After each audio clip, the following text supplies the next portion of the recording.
Hi friends, ఈరోజు ఉగాది కదా. ఉగాది పచ్చడి చేస్తున్నాను చూడండి. చింతపండు, వేప పువ్వు, మిరియాల పొడి, కారపొడి, ఉప్పు, మామిడికాయ, అరటిపండు, బెల్లం. ఇప్పుడు తయారు చేసే విధానం. ముందుగా చింతపండు వేసుకోవాలి, తర్వాత బెల్లం వేసుకోవాలి. బెల్లం తీపి కదా, పులుపు తీపి చాలా మంచిది.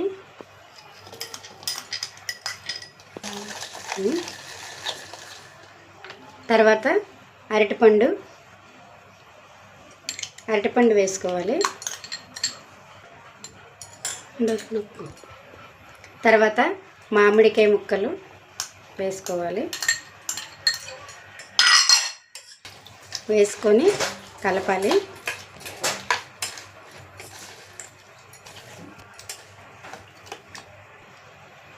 తర్వాత ఉప్పు, మిరియాల పొడి, కారపొడి వేయాలి.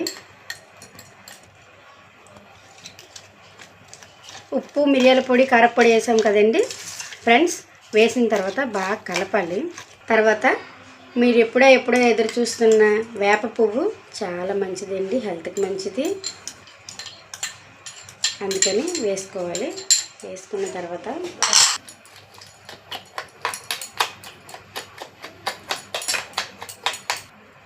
తర్వాత ఓ బౌల్లో ఉంది కదా, అలా ఉంచుకొని